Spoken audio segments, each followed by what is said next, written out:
नमस्कार विद्यार्थी मित्रों, आज हम 10वीं के प्रकरण 3 प्राकृतिक संरचना एवं अपवाह तंत्र, जिसे जल प्रणाली कहते हैं, उसे सीखेंगे। इसके पिछले वीडियो में प्राकृतिक संरचना को हमने भली भांति जाना था और समझा था। इस भाग 2 वाले वीडियो में हम अपवाह तंत्र अर्थात जल प्रणाली को देखेंगे, जिसमें भारत और ब्राज़ील दोनों ही जल प्रणालियों को हम देखेंगे। तो सबसे पहले हम शुरुआत करते हैं ब्राज़ील की।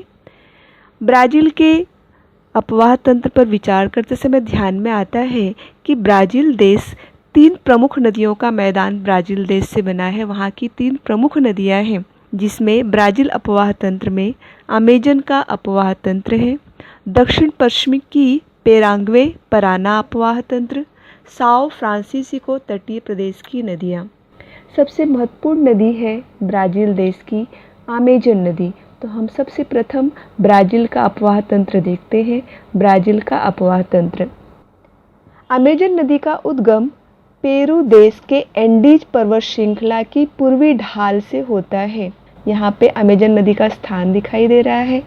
अमेजन नदी का उद्गम पेरू के एंडीज पर्वत श्रृंखला के पूर्वी ढाल पर होता है। अमेजन नदी में पानी का निर्वहन की मात्रा बहुत तेज़ है, अर्थात पानी की जो गति है बहुत तेज़ है। अमेजन नदी में करीब 2 लाख घन मीटर प्रति सेकेंड यहाँ पर पानी का निर्वहन होता है। पानी तेज़ी से उसकी स्पीड है, बहता है। इसलिए नदी के उद्गम से नदी से संचित अवसाद तेज़ी से बह जाते हैं। इसलिए नदी के मुहानों पर अवसादों का निक्षेपण बड़े पैमानों पर नहीं होता। निक्षेपण अर्थात जैसे हमने भारत के अंदर देखा था त्रिभुजाकार प्रदेश, वैसे ही यहाँ पे अमेजन नदी के अपवाह तंत्र में किसी प्रकार का निक्षेपण नहीं होता। नदी के मुहाने पर अनेक प्रकार की वृत्तिकाएँ बनी होती हैं, अर्थात त्रिभुजाकार प्रदेश बने हुए हैं। ऐसी वृत्तिकाएँ अमेजन नदी की मुहानों पर जिस प्रकार से भारत में मिलता है, भारतीय नदियों के मुहानों पर मिलता है, वहाँ पे नहीं पाया जाता। इसके विपरीत अमेजन के मुहानों पर अनेक द्वीप तैयार हो गए हैं उसके निक्षेपण के कारण। और अमेजन नदी का जो प्रवाह है उसका उपयोग अधिक से अधिक नौकायन के लिए किया जाता है, क्योंकि अमेजन नदी जब यहाँ पर अटलांटिक महासागर में मिलती है तो वहाँ पर उसकी चौड़ाई 150 किलोमीटर वो चौड़ा है। तो आप समझ सकते हैं कि कितना चौड़ा इसका किनारा है और कितनी तेज़ इसकी गति होगी। और अमेजन नदी का अधिकांश पूरा भाग परिवहन के लिए योग्य है, परिवहन के लिए, यातायात के लिए, व्यापार के लिए किया जाता है। अब ब्राज़ील की दूसरी सबसे महत्वपूर्ण नदी है, जिसका नाम है पेराग्वे पराना अपवाह तंत्र। ये जो दोनों नदियाँ ब्राज़ील के दक्षिण पश्चिमी भाग में बहती हैं, ये दोनों नदियाँ ब्राज़ील के दक्षिण में स्थित अर्जेंटीना से प्लाटा नदी में जाकर मिलती हैं। इन दोनों नदियों को एवं ब्राज़ील के दक्षिण छोर में बहने वाली उराग्वे नदी को ब्राज़ील की उच्च भूमि के दक्षिण ढाल की जल की आपूर्ति करता है। अर्थात पराने और पराग्वा ये दोनों ही नदियाँ ब्राज़ील के दक्षिण ओर की तरफ जो पानी की आपूर्ति है उसे पूर्ण करती है।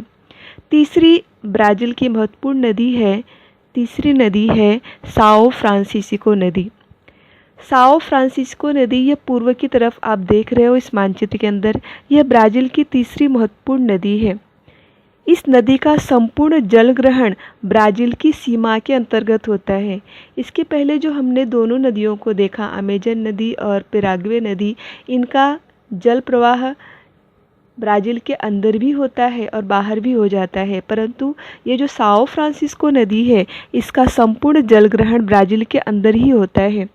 इस भाग में करीब 1000 किलोमीटर दूरी तक यह नदी उत्तर की ओर बहती है और बाद में पूर्व की ओर मुड़कर अटलांटिक महासागर में मिल जाती है। साओ फ्रांसिस्को नदी के मुहानों पर 250 किलोमीटर लंबा यहाँ पर उसका मुहाना है, अर्थात किनारा जो है नदी का वो है 250 किलोमीटर लंबा। यह भी नदी अमेजन नदी की तरह नौकायन के लिए योग्य है। अक्सर साओ फ्रांसिस्को नदी से यहाँ पे व्यापार और यातायात किया जाता है। इसके अलावा भी छोटी मोटी नदियाँ तटीय प्रदेश की नदियाँ हैं, जो समुद्र तटीय प्रदेश की नदियाँ हैं। ब्राज़ील के तटीय प्रदेश में अनेक कम लंबाई की नदियाँ छोटी नदियाँ मानी जाती है। यहाँ पर आवास अधिक है, जनसंख्या अधिक है, सघन होने के कारण ये नदियाँ एक प्रकार से महत्वपूर्ण नदी मानी जाती है। उसमें परानिबा नदी, इटापेकोरू नदी आदि नदियाँ उत्तर की ओर बहती है और अटलांटिक महासागर में जाकर मिलती है। दक्षिण अटलांटिक महासागर में मिलने वाली नदियों को पानी का आपूर्ति ब्राज़ील के उच्च भूमि के लिए होता है। परागुआकू नदी सल्वाडोर के पास अटलांटिक महासागर में मिलती है। यह तटीय नदियाँ, यह आवास वाले प्रदेश है, वहाँ पे ज़्यादा से ज़्यादा इन लोगों को पानी की आपूर्ति करने के लिए करते हैं। तो इस प्रकार हमने ब्राज़ील के जो 3 अपवाह तंत्र थे, अमेजन का मैदान, दक्षिण पश्चिमी पेराग्वे पराना अपवाह तंत्र, ब्राज़ील उच्च भूमि, साओ फ्रांसिस्को एवं तटीय नदियों को देखा। अब हम अगला चलते हैं भारत की अपवाह तंत्र अर्थात भारत की जल प्रणाली को देखते हैं। भारतीय अपवाह तंत्र या जल प्रणाली के अंतर्गत नदियों को 3 भागों में बांटा है। हिमालय की नदियाँ जो हिमालय से निकलने वाली है, दूसरा है द्वीपकल्पीय नदियाँ। द्वीपकल्पीय नदियाँ अर्थात ऐसी नदियाँ जो पठारी भागों से निकलती है, इसे सामायिक नदी भी कहते हैं या समकालीन नदियाँ कहते हैं। और तीसरी नदी है बंगाल की खाड़ी की ओर मिलने वाली नदी। तो हम इस मानचित्र के आधार पर देखते हैं कि कौन सी नदी कहाँ पर है। तो सबसे पहले यहाँ पे भारत की नदियों को देखेंगे। भारत की नदियों में जैसे मैंने आपको बताया, हिमालय, उत्तर की तरफ जो हिमालय है वहाँ से निकलने वाली नदी, मध्य की तरफ जो पठारी प्रदेश है जिसे हम द्वीपकल्पीय नदी कहते हैं, और अंत में जो बंगाल की खाड़ी पूर्व की तरफ मिलने वाली जो नदियाँ हैं उसे हम देखेंगे। तो एक एक करके हम भारत का सबसे पहले हिमालय से निकलने वाली नदी को देखते हैं।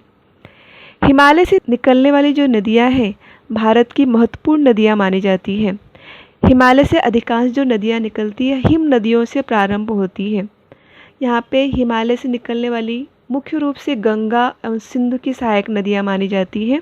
हिमालय की अधिकांश प्रमुख नदियाँ हिम नदियों से प्रारंभ होती है और हिम नदियों से प्रारंभ होने के कारण गर्मी के समय में बर्फ़ के पिघलने के कारण वहाँ पे पानी भरा रहता है उन नदियों के अंतर्गत, और वर्षा के समय में वर्षा के कारण भी वहाँ पर पानी भरा रहता है और कभी कभी इन नदियों में वर्षा के समय बाढ़ आ जाती है। और जो ये नदियाँ हैं हिमालय की नदियाँ, उसे बारहमासी नदियाँ कहते हैं। बारहमासी नदियाँ अर्थात ऐसी नदियाँ जिसको पूरे साल भर जिस नदियों में पानी भरा रहता है, ऐसी नदियों को बारहमासी नदियाँ कहते हैं। तो हिमालय की नदियों को 2 मुख्य रूप से बांटा गया है। एक है जो सिंधु की तरफ से गंगा नदी तथा सिंधु नदी और उसकी सहायक नदी। तो सबसे हम पहले देखते हैं कि यहाँ पर जो सिंधु और उसकी सहायक नदी, यहाँ पे उत्तर जम्मू कश्मीर से निकलने वाली, आप जम्मू कश्मीर का एरिया देख ही रहे हो, सिंधु और उनकी सहायक नदियों में झेलम नदी, चिनाब, रावी, व्यास, ये जो नदियाँ हैं ये जम्मू कश्मीर राज्य से बहती है, वह एक दूसरे के समांतर बहती हुई जाती है। सिंधु की एक प्रमुख नदी है जिसका नाम है सतलुज नदी। ये सतलुज नदी मानसरोवर एक पर्वत है जहाँ से उसका उद्गम माना जाता है। यह पश्चिम दिशा की ओर बहती है। सतलुज नदी और उसकी सहायक नदियों के द्वारा जो अवसाद बना हुआ है, अवसाद का अर्थ होता है नदियाँ जब निकलती है तो रास्ते में बालू, कंकड़, पत्थर ये लेकर चलती है और जो मैदानी प्रदेश है वहाँ पे छोड़ देती है, जिसे अवसाद कहते हैं। तो सिंधु और उसकी जो सहायक नदियाँ हैं उनके अवसाद के कारण पंजाब का जो प्रांत है, पंजाब में मैदान बने हुए हैं और पंजाब के जो मैदान है सिंधु और सहायक नदियों के कारण, सतलुज और सहायक नदियों के कारण पंजाब का जो मैदान है बहुत ही उपजाऊ है और कृषि के लिए योग्य भी है। जैसा आपको पता है कि पूरे भारत में सबसे ज़्यादा कृषि कहाँ पे की जाती है? पंजाब में की जाती है। तो ये नदियाँ पंजाब की ओर, पंजाब में बहती है और जम्मू कश्मीर में बहती है और अंत में पाकिस्तान में जाकर अरब सागर में मिल जाती है। तो ये हो गया गंगा से निकलने वाली सिंधु और उसकी सहायक नदियाँ। अब हम देखते हैं कि हिमालय से निकलने वाली जो नदियाँ हैं, जो हमने पहली नदी सिंधु देखा और दूसरी नदी हम गंगा नदी को देखते हैं। गंगा की प्रमुख सहायक नदी है यमुना। गंगा का उद्गम गंगोत्री से हुआ है और गंगोत्री से जब वो निकलती है तो पहाड़ों को काटते हुए मैदानी प्रदेशों में प्रवेश करती है। गंगा की सहायक नदी है यमुना नदी। यमुना नदी का उद्गम यमुनोत्री से हुआ है। गंगा की एक और बड़ी सहायक नदी हिमालय के उत्तर भाग में बहती है, जिसे हम ब्रह्मपुत्र नदी कहते हैं। हालांकि यह पहाड़ हिमालय से ही निकली हुई है, भारतीय मानसरोवर के पास से निकली है, परंतु यह भारत में न बहकर यह नेपाल और चीन में बहती हुई अंत में अरुणाचल प्रदेश से भारत में प्रवेश करती है। शुरुआत में इसका नाम त्यांगसो माना जाता है, बाद में उसे देहांग और बाद में ब्रह्मपुत्र कहा जाता है। यह गंगा की ही सहायक नदी है, परंतु यह बांग्लादेश में जाकर गंगा से मिल जाती है। ब्रह्मपुत्र बांग्लादेश में जाकर मिलती है। यहाँ पानी के अवसादों के कारण बड़े पैमानों पर निर्वहन होकर विशाल त्रिभुज प्रदेश पाया है। मैंने इसके पहले भी आपको बताया था, पूरे विश्व में सबसे अधिक विशाल त्रिभुज प्रदेश जो है वो कहाँ पे पाया गया है, भारत में पाया गया है। और वो कहाँ पे है, सुंदरबन के नाम से जो जाना जाता है। यह विश्व का सबसे बड़ा विशाल त्रिभुज है। यह ब्रह्मपुत्र और गंगा नदियों के द्वारा बना हुआ है। उसी प्रकार से हिमालय के अलावा कुछ प्रायद्वीप से भी निकल कर नदियाँ गंगा में मिलती है, जिसमें चंबल नदी, बेतवा नदी, केन नदी और सोन नदी शामिल है।